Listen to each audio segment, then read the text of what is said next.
Hey there, guys, and welcome into Maroon and Bold. I'm your host and sports editor, Austin Chastain, alongside in the Zoom call with staff reporter Christian Boer.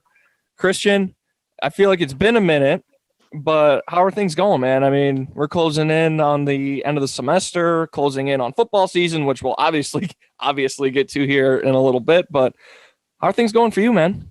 Pretty solid, man. Just trying to stay on top of everything. There's so much going on right now in terms of we've passed the midterm stage, but now it's like you're getting into term papers and things like that, and it's just like a little bit overwhelming. But as long as you keep track of everything going on, it's not that bad. It's just a matter of getting everything done, honestly. Yeah, the keeping track of things yeah, that's a problem. Yeah, no, I understand that for sure. But hey, man, glad things are going well. Shoot, I guess let's just jump right into it, bro. Football season is almost among us at Central Michigan throughout the Mid American Conference. The Chippewas, actually, it was just announced that the Chippewas will start the season on November 4th at 7 p.m. on ESPN, right over here in Kelly Short Stadium, against the Ohio Bobcats. And you know, we're gonna see some football on the mothership, Christian. You know, what kind of excitement do you think that's gonna bring? And what I mean, we're almost there, man. We're Mhm. closing in. Like I said, we're like what 2 weeks away from kickoff now. What kind of excitement do you think we are starting to feel? I mean, I think it's kind of cool, to get this close. It's been what seems like a whirlwind. It seems like it's been an eternity since the last time we've seen Central Michigan football, which I guess in a way it kind of has. But it's a shame that, with everything going on, that you're not going to get fans in the stands on that Wednesday night because, I mean, that would be a super cool environment. These two teams were supposed to square off, right around this time. If you look at the schedule, these guys were supposed to take each other on a similar Wednesday night type atmosphere in Kelly Shorts. So in a way, it hasn't really changed. It's just a matter of now it's a 6-game schedule instead of 12, and now you're playing without fans. So there's certainly going to be plenty of excitement, and I think a lot of people within campus are excited about it. It's just a shame that they're not going to be able to go, and that's why I think where we are, it's really a big privilege, and I know I'm not going to take it lightly. We're going to put out some sweet content regardless of how the game goes. We're gonna have plenty of stories out, and so yeah, just a chance to get back to doing what we do, as journalists and as writers, and whereas looking back, in hindsight, a month or so ago, we didn't know we were gonna have any sort of opportunities like this at all. And now to get the chance to actually go and cover a football game is, while it was unbelievable a month ago, it's now super exciting, and I can't wait for it. Man, I'm right there with you. It's definitely exciting, and it's definitely recognized that there is, like you said, there's a privilege that we're going to be able to have to bring the action to you guys. Obviously, we're going to all see it on TV. Well, you guys are all going to see it on TV, um, on stream, on listen to it on the radio. However you get your Chippewa football. But yeah, I mean, I like you said, I'm excited to get back to doing what we do. Man, I think it's been since March since we've seen any kind of Chippewa athletics, any kind of Chippewa sports in action. So, no, it's that was a dumbass statement for me. Excuse me on that. It has been March since we've seen any Chippewas in action. So, Yeah. no, it's definitely exciting, and I hope that the campus community and Mount Pleasant community can get excited about football over there in Kelly Short Stadium. It's going to be a lot of fun. It's going to be a whirlwind of a sprint, and like Christian said, I mean, stick close to us at cm-life.com. I'll plug all the socials later on, but as I always do. But stick with us real close because we have great ideas to bring all kinds of content for you guys to read up and know this football team, and it's going to be really exciting for everybody. Kind of focusing on the field, it seems like I guess there are some compliance questions with David Moore. I can't seem to really get a straight answer. So I wish there was something I could tell you guys in terms of David Moore, and I'm still trying to search for an answer. But as I've kind of begun to understand it, is that his suspension was over on October 7th. CMU has to go through the compliance office and file, I guess, for reinstatement. I don't know exactly how all of that works. Like I said, I'm still trying to figure all that out. But as far as I know, CMU has filed all that paperwork that's needed. And now it's just up to the NCAA, and God knows how long that's going to take. I mean, it took them forever to figure out his David Moore's appeal process. That was a train wreck. So, obviously, as soon as we learned something about David Moore's status and his situation, we'll bring that to you guys. Don't even worry about it, because I mean don't. So with that said, we don't know if David Moore is going to be able to play day one. As it has turned out, played out. I mean, we would figure a guess that David Moore would be the starter. Yes. If he's able to play. So with it looking like he won't be able to play, because we don't know if his suspension is actually over or not, if he's going to be able to be reinstated in time. Christian, you have done a little digging, and tell me what you know about the quarterback situation with the Chippewas. Well, I think that, there's some rumbling going on that maybe they're preparing to play without David Moore. I don't think that's necessarily the case. I think that if the season were to start today, obviously with no word on whether he can or can't play, you've got to go with a different option. And I think given the circumstances, that other option would be Daniel Richardson. I think that, he was on the Coach Mack show. We're recording this on Friday, so it would have been last night.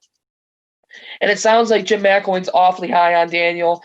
Obviously, they go way back. Their connections when Jim was at Florida and when Daniel was playing high school football over there. And then I've also talked to Oliver Bozeman, who's Daniel's quarterback coach, and had a pretty good conversation with him. And it was just basically that Daniel's ready. He's ready to do this. He kind of needed a little bit of seasoning when he came to Mount Pleasant and he enrolled early. But now that he's been in the system for 18 or so months, it's looking like go time for him. And so if that domino falls, it's probably going to be Daniel Richardson behind center should David Moore not be able to play. And even if David Moore is good to go, I think there's still a chance that you see Jim McElwain put together a package for Daniel and maybe just give him the opportunity to kind of cut it loose and build some confidence. Maybe in late in the first quarter, if you're up a touchdown looking for more, maybe you go to that and turn to Daniel and let him cut it loose or let him throw the ball around. And I think that you're going to see Ty Brock as well. And when we last talked to Jim McElwain, he mentioned that Ty brings some elements to the offense that they kind of had in Tommy Lazzaro last year. Well, I don't think Ty Brock is maybe as physical of a runner as Tommy was last year. Watching some of his tape at Sam Houston State when, obviously dealt with a couple of leg injuries and lower leg ankle type stuff. But when he wasn't hampered by injuries, which by all means, it sounds like he's crystal clear, good to go now. It seems as though Ty Brock pretty agile, can move really well. So don't be surprised if you see that same typical third down type package for Central Michigan with Ty Brock that they had with Tommy Lazzaro last year. And I know a lot of the guys like Ty. He moved in here in the summer. He missed out on the summer. He moved in here early fall. And so he's a little bit behind in terms of the playbook. But, from the locker room standpoint, it sounds like everybody really likes him. And then obviously on the field, bringing that element, that dual threat, as to where Richardson's more of just a pocket passer type guy. Having that mobility to come in on a third and short will be really interesting. And so I think that there's a really interesting dynamic with Moore, Richardson, and Brock. And I think it all kind of depends on how this David Moore shakes out. And so be ready for some big news in a couple of weeks, regardless of which way it goes. Because you mentioned it, man, but I don't really see how this isn't just a cut and dry year-long suspension, because there were no games attached to it even before the COVID hit. It wasn't a 12-gamer or a 6-game suspension. No, it was just 1 year. And so for me, that seems pretty cut and dry. And so I really, obviously, I guess there's a process that you have to quote unquote file for reinstatement, which again, I mean, it's not like you've been exiled, so I don't really know what that's all about. But yeah, apparently this is a little bit bigger of an issue than we had initially anticipated. Yeah, and I'll add, just a little bit to the Richardson and Brock. 'Cause I got a quick thought on that, but like it seemed, and I don't fault CMU for not having an answer. I mean, right. It seems like CMU's done everything it needs to do to get more back onto the field. But you're right. It should just be cut and dry. But honestly, I'm just going to say the NCAA is bullshit. Okay? Like, there are so many stipulations and so much garbage. Like, the NCAA is so corrupt. And it is,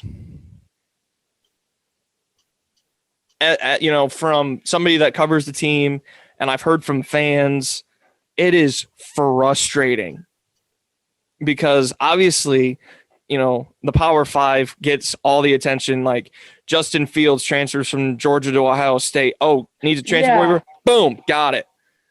Yeah, and it's all over the place in basketball too. Oh my God, yes. I would be incredibly interested to see what would happen if Central Michigan got a guy who transferred after a year and needed to apply for a waiver. Now, it sounds like they're going to do the blanket waiver thing now where everybody gets the one-time transfer. But at the same time, I would love to see how long it takes for a waiver to get cleared at the mid-major Central Michigan level, as opposed to where a guy like, Colin Castleton in Michigan, who played 2 years and now he's transferring to Florida, he gets a waiver. And, on the surface level, now obviously we don't know what was going on behind the scenes, but on the surface level, this is just a dude who's transferring out of the program because he's buried on the depth chart. I mean, we don't know everything, but you see that all over in college basketball and college football. Dude's not going to play. Justin Fields, dude's not going to play at Georgia, gets beat out by Jake Fromm, which in hindsight, what was Georgia thinking? But Justin Fields gets beat out, goes to Ohio State, bang, transfer waiver. Shea Patterson goes to – now that was a little bit of a different situation because they had the postseason ban and all that, but still, boom, transfer waiver. And so now you got a suspension that should just be – he set his 1 year. He did his thing. Now, what's next? And apparently nobody really knows. And it was just like when Brian Edwards transferred here last year and they applied for a waiver to get him to play. And they find out week 2 or week 3 that he's not able to play. It's like, no kidding, he's not going to play. Why not save the year of eligibility anyway? But that's a decision that needs to be made before week 1 so that these coaches and these players can have some sort of transparency. I mean, come on. I know, and that's the key word, transparency. I mean, everyone asks journalists and institutions to be transparent. The NCAA just isn't. It seems like the NCAA, outside of the Power Five, doesn't really give a shit. As I said before, it's frustrating. And that's exactly it. It's all about the cash. I get it. You know what? You're a business. I get it. But you're also, if your mission is to do right by and to do right by and help out student athletes, actually do that. How about you go ahead and stick to that? Mm-hmm. It's frustrating. Yeah, dude. I won't keep ranting about it, but it's really frustrating. and again, I don't fault CMU at all. It seems like CMU's doing everything. Seems like CMU's doing everything that it needs to do. It seems like David Moore's done everything that he needs to do. Now it's just on the NCAA, and good luck getting an answer out of those guys. Yeah, no whatever. kidding. So as I said before, I do have a quick thought on the actual on the field, on the actual dynamic. Let's just pretend like I got two scenarios. Let's pretend one. So scenario one is that David Moore gets cleared and he's good to play. I think you could argue that you might see a 3 quarterback dynamic which would be a Yeah. complete dumpster fire, but it could also work out really well. Yeah. So, I mean, Moore can sling the rock, man. I mean, Yes, he can. I would think he is day one starter, as I said before. Absolutely. Richardson can throw the ball pretty well. And like you said, he's a pocket passer, but he can also scramble around. He's got a pretty good arm. Yeah, he can make plays. He can make plays a little bit shorter than I think the average quarterback, and that's fine. Oh yeah. He can go out and make plays, and that's the important part. Mm-hmm. And then you have Ty Brock, who, he can throw the ball around pretty well, but he seems like he's almost like a Tommy Lazzaro 2.0. Yes. That he, like you said, he can run over people. He can run the ball well, and it looks like he can sling the rock too. So. Oh yeah, he's got a good arm too.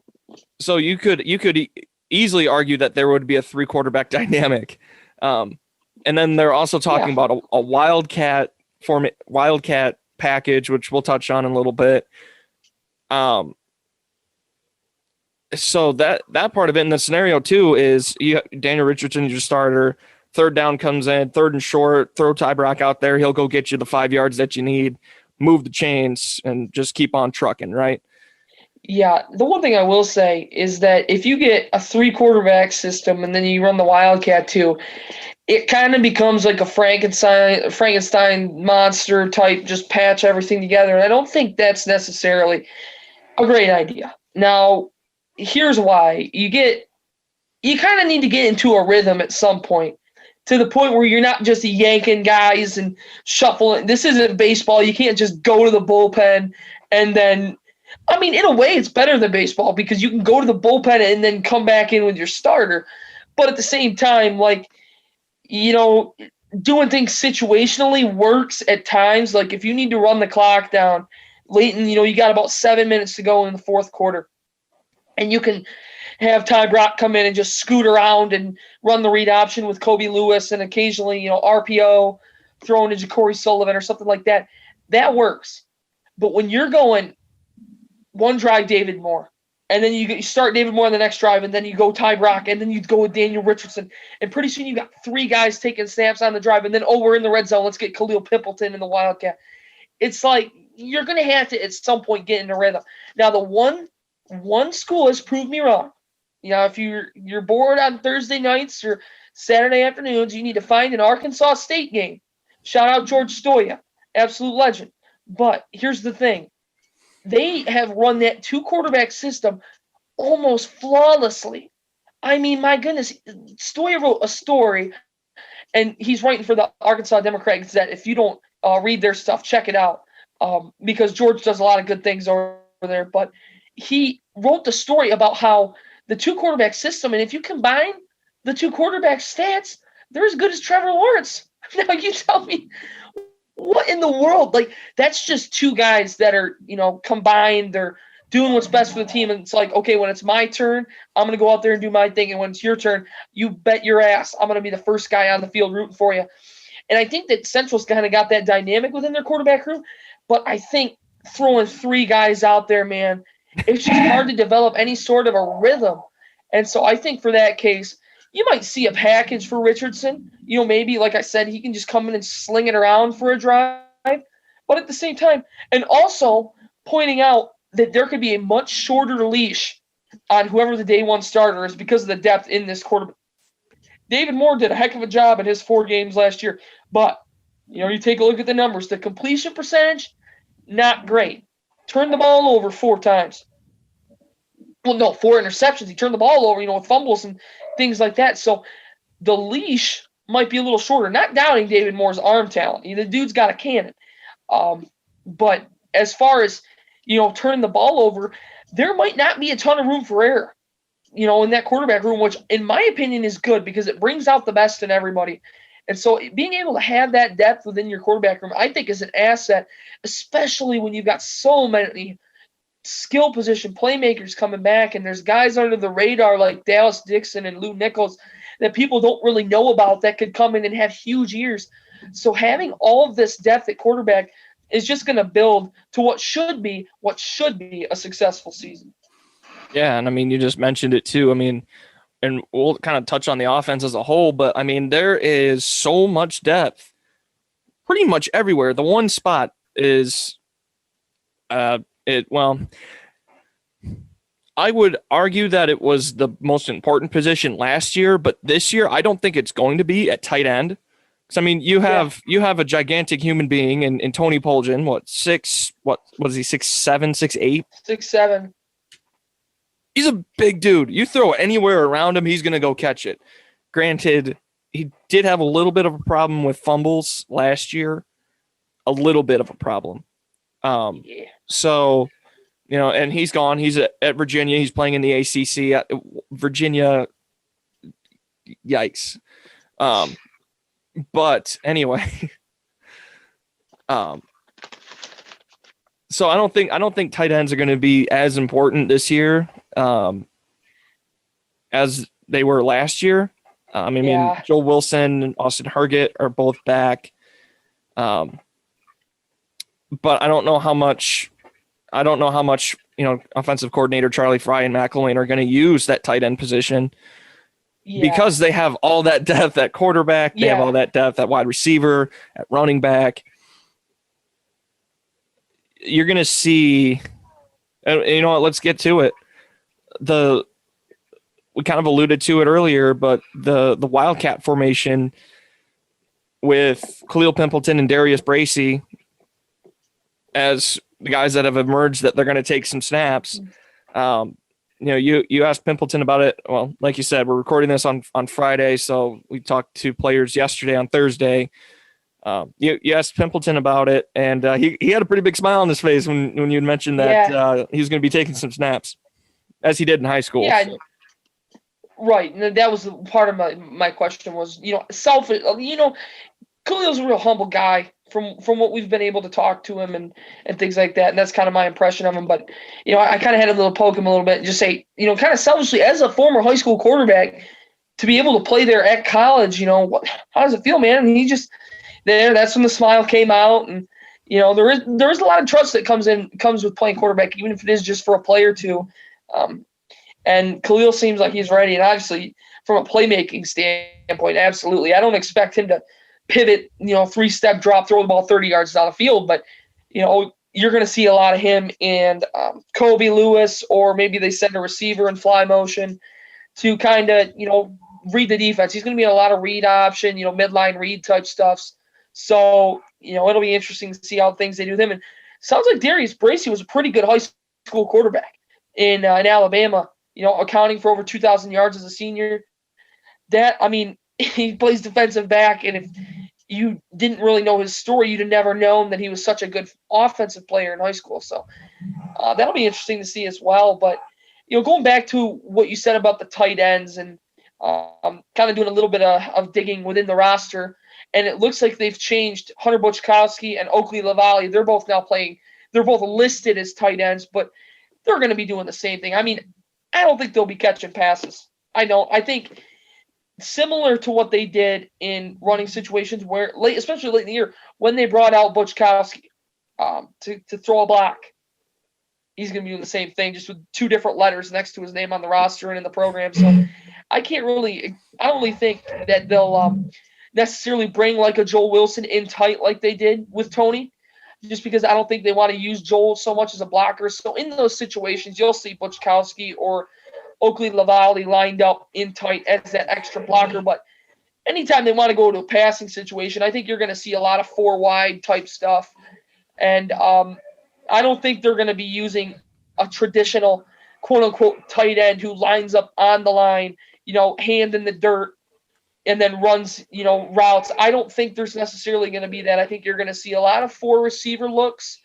I know they're pretty high on Dallas Dixon, and, Keontae Nixon's a guy who we really haven't seen much out of, but it sounds like he's got pretty good potential as well. So, like you said, man, a lot of weapons within that offense, and especially, so many guys you can throw behind center, which, could be a blessing in disguise. Yeah, absolutely. Well, hand in the dirt, more like turf pellets, but rubber pellets, true. And no, true. But I'm sorry you guys had to hear that. But yeah, I mean, I think you could see a really explosive offense. I mean, last year's offense was pretty damn good. I mean, that team was pretty balanced last year. The offense was pretty stout. The defense, especially the rushing defense, was pretty formidable. Mhm. And I mean, they didn't really lose a whole ton. I mean, obviously, offensively, they lost Jonathan Ward um, at running back. I mean, he was a 1,000-yard rusher twice. Um, so I mean, you lose him, but you also still have Kobe Lewis, and you had mentioned before you have a guy like Lou Nichols. I mean, you could still see that kind of that two running back look that they had even last year. Might be a little bit of a different dynamic, but I've heard Kobe Lewis has put on some muscle. Yes. I mean, he was Jonathan Ward last year was a pretty good running back. I mean, he was shifty, he was quick, um, and he could run over people if he needed. Kobe Lewis, he was more of that power back. He was going to run. He was going to run you right over. He's going to put your ass in the ground. Um, and he did that from he did that a lot. And I think he could do it again this year. And I think he's going to add a little bit of a quickness aspect to it as well. So look out for that Chippewa running game. It's going to be, man. I'm actually really excited to see how this offense plays out because it could be one of the best offenses we see in recent CMU memory. And I mean, we're even talking about with Cooper Rush at quarterback, with Shane Morris at quarterback. So it could be really exciting to watch that Chippewa offense. And then defensively, I mean, most of the defensive line is still intact from last year. Troy Brown coming back at linebacker. Yeah, you lose Michael Oliver, but you still have Troy Brown. Secondary looks like it's, I think I'd mentioned on here a couple weeks ago that I was a little bit leery of the secondary. That's almost a rhyme, but I mean, we'll just have to see how it plays out. I mean, Yeah. I was, a lot of people were concerned about CMU secondary last year. And the first couple of games, you could tell that, yeah, that's a young team. That's a young secondary. But they got better as the year went on. So, man, what are some of your thoughts on the defense? Yeah, I think you hit the nail on the head with the secondary. The safety position, I think they're going to be pretty set with Devontae Reed, Alonzo McCoy, Kresge, Willie Reed. Those guys, I think they're going to be pretty set. It's the corners.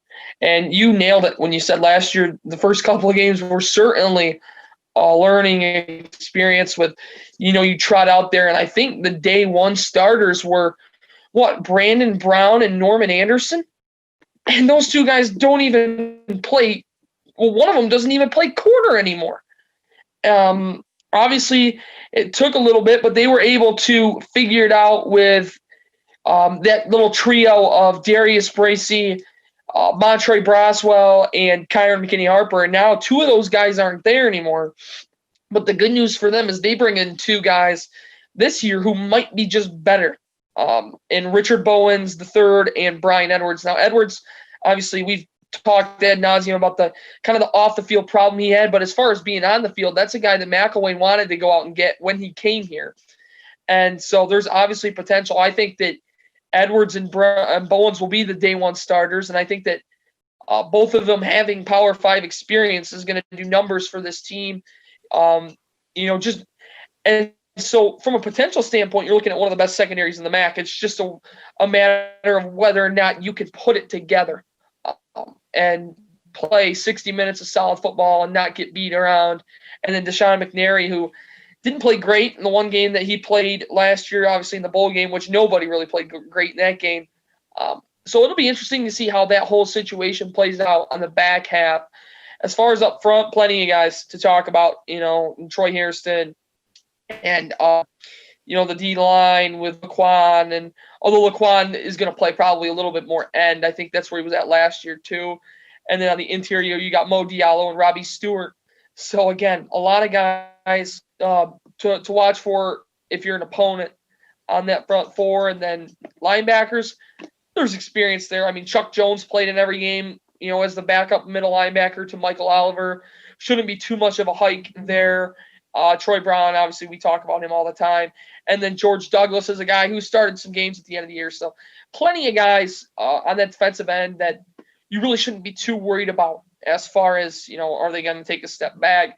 And then there's guys also that we haven't really heard of, is this the year, like a Justin Whiteside who redshirted last year? Is this the year he comes out and makes a name for himself? Or Mundell Dingle, another guy from Detroit Cast Tech who didn't play last year. Maybe he comes out and turns it on this year.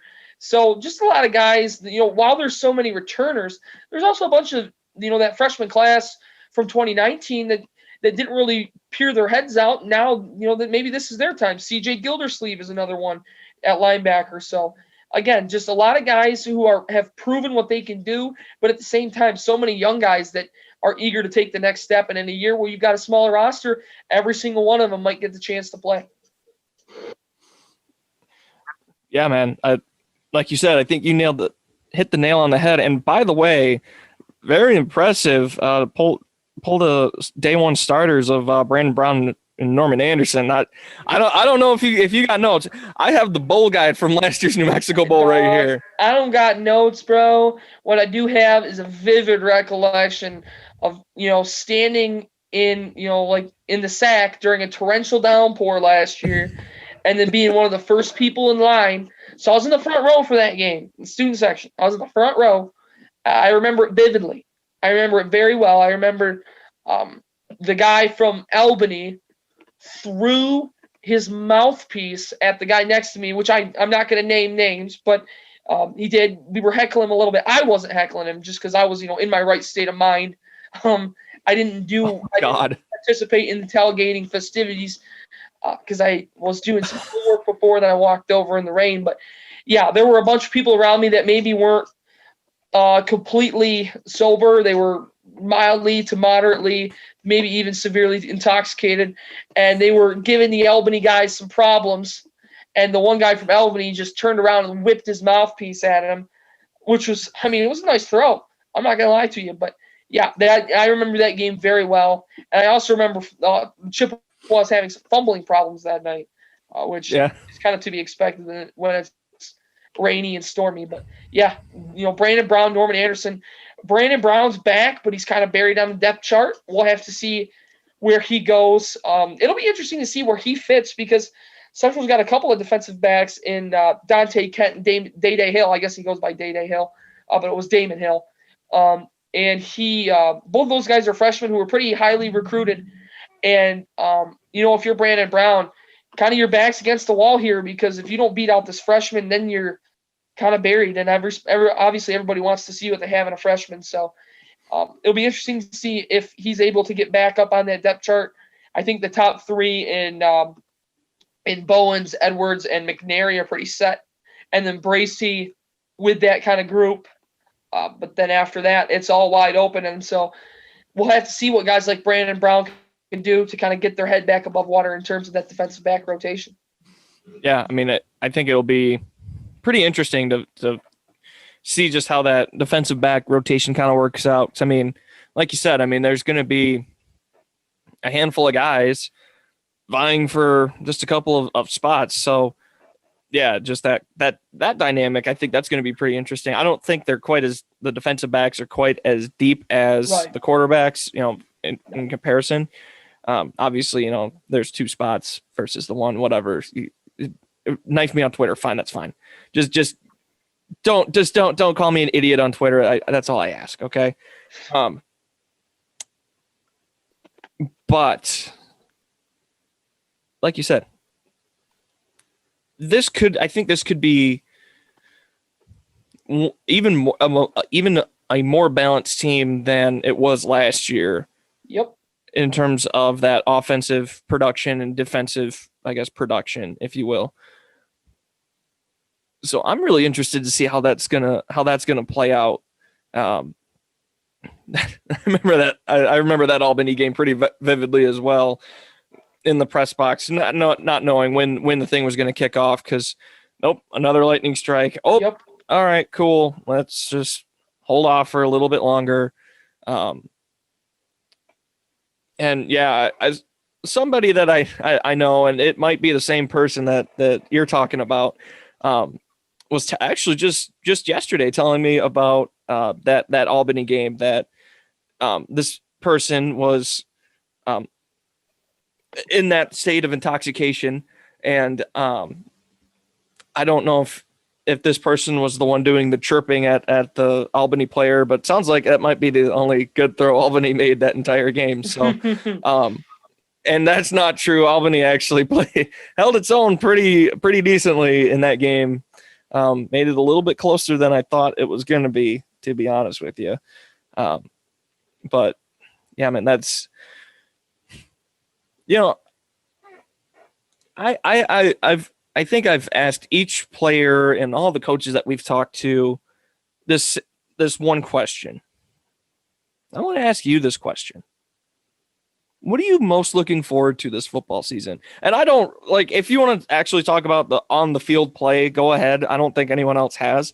But yeah, if if that's the route you want to go, fine. If you want to go a different route, but what are you most looking forward to this football season? Obviously short, but yeah. I'm interested to see just how intense these games are. I'm interested to see if maybe things get a little bit more chirpy. Like if you go to the CMU Western game in a couple weeks, maybe do the players get after each other a little bit more? Do things get chippy quicker? Just because of the urgency that comes with this shortened 6-game season. And I think that everybody's going to be on edge. You're going to see coaches probably.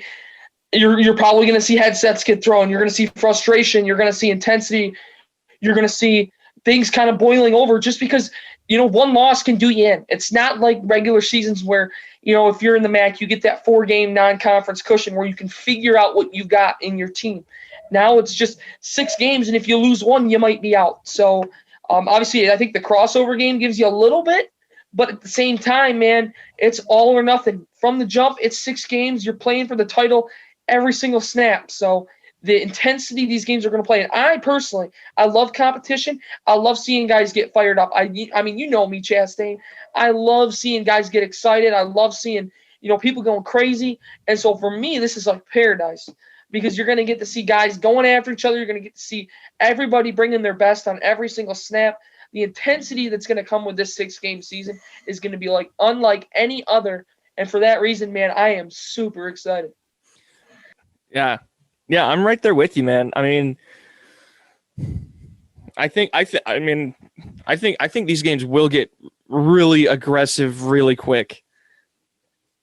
And, maybe it might even get more aggressive without the fans there. I think the road teams have a little bit less of a disadvantage. I mean, that home field advantage we talk about in the MAC, for the most part, it exists, but not as big as it does in the Power 5. But just the lack of, I guess, hostility that, I mean, you and I saw it at the Western game last year.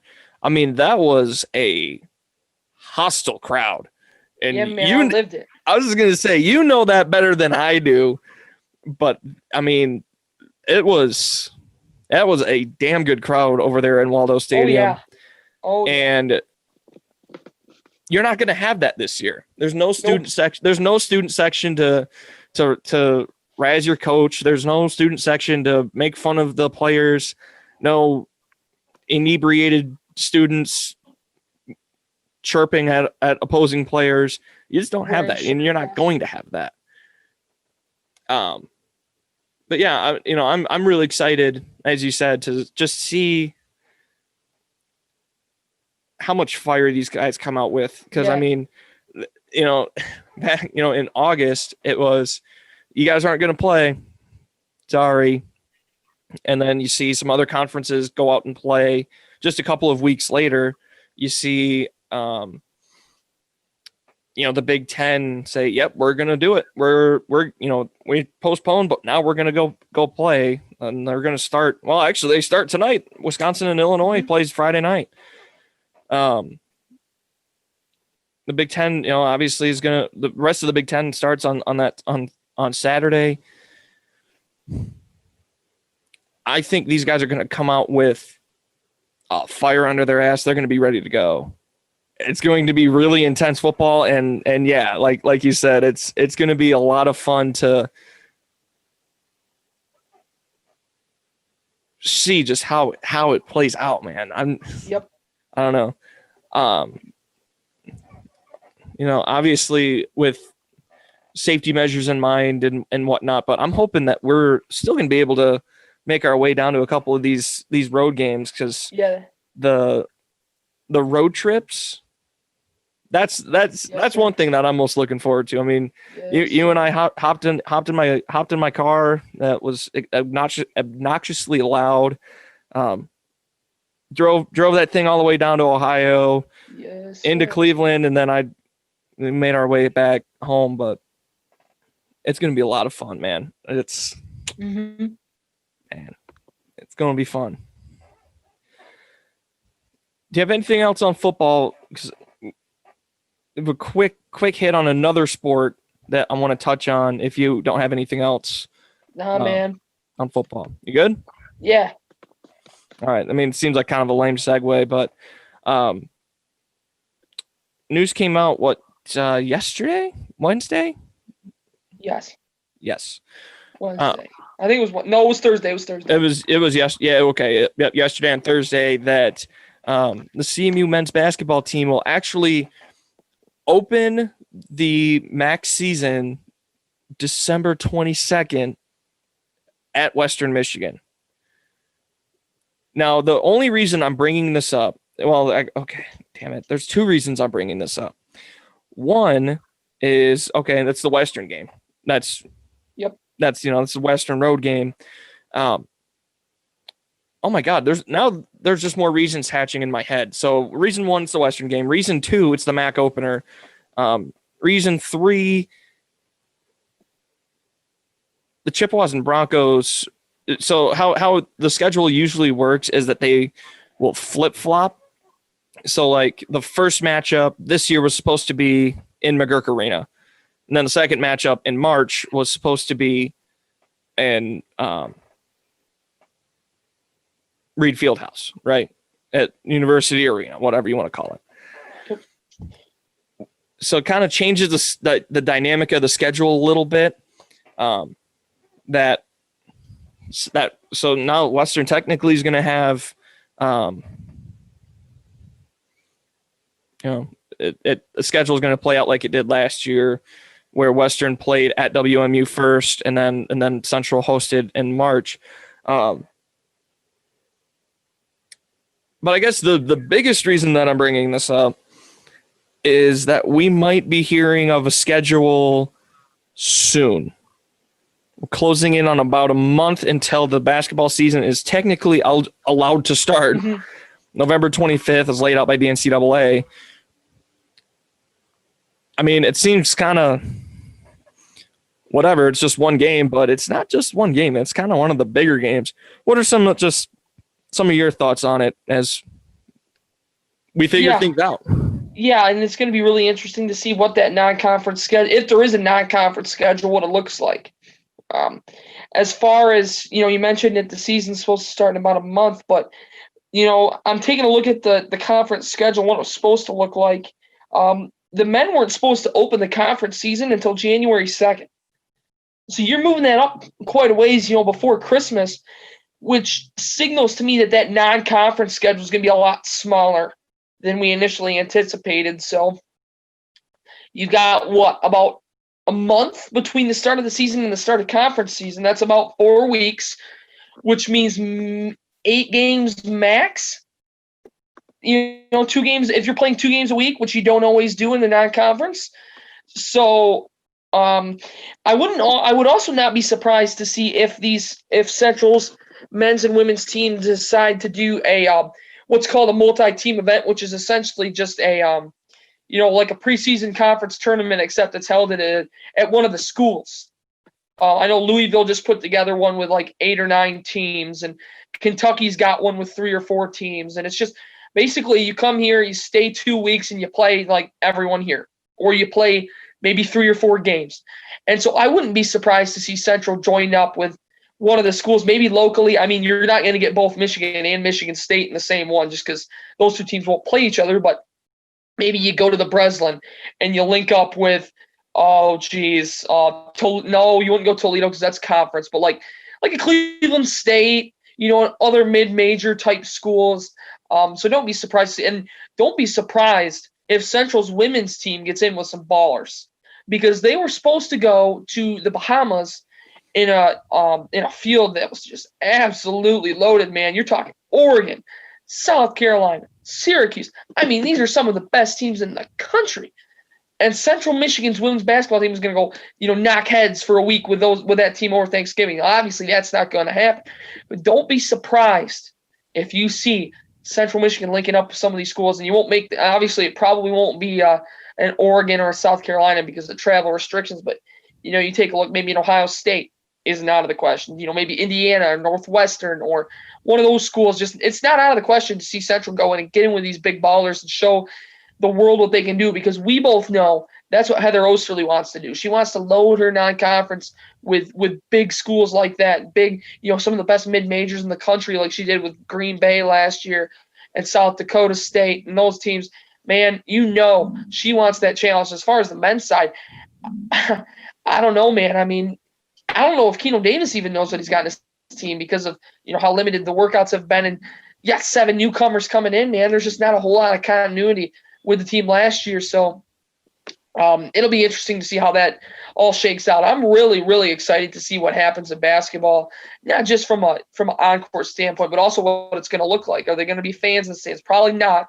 But it'll be interesting to see how this thing all unfolds.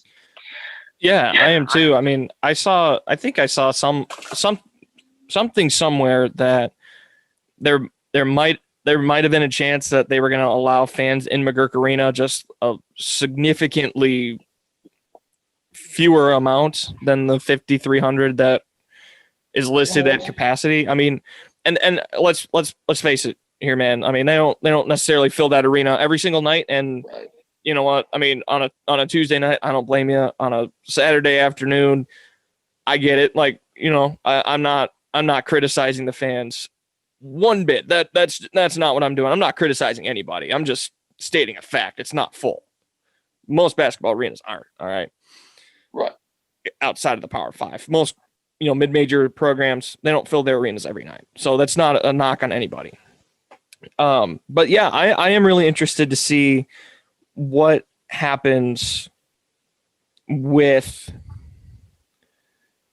especially the women's schedule.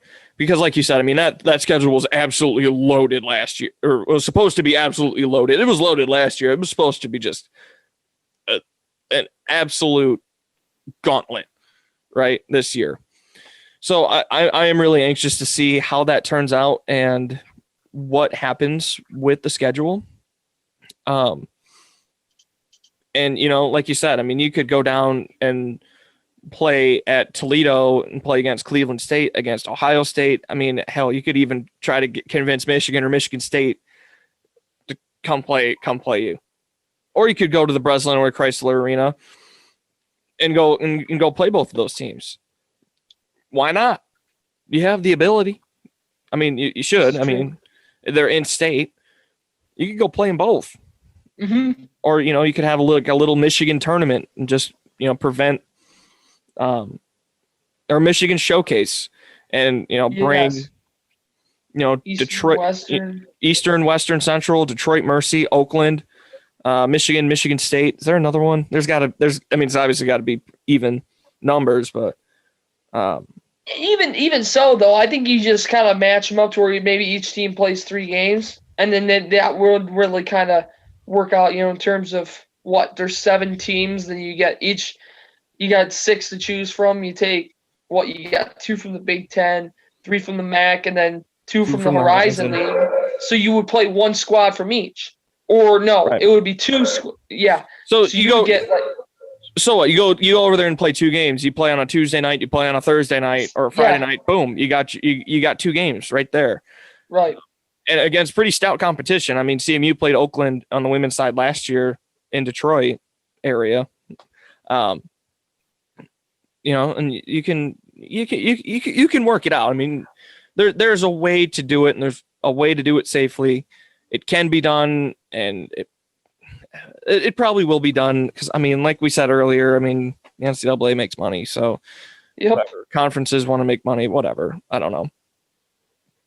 But yeah, it's going to be interesting, man. It's interesting to finally have college sports back here at CMU, and my God, is it exciting! And yes, sir. My God, is it just it's so good. I mean, there's I mean, I know a lot of people have some, hesitation amid the pandemic, and rightfully so. I mean, I get it, but at the same time, like, mental health of the players, coaches, some of the folks that work in the departments, reporters that cover the teams. I mean, it's going to be great. So that's definitely a weight lifted off the shoulders, if you will. I think that just about covers everything, man. You got any final thoughts as we wrap this thing up? No, sir.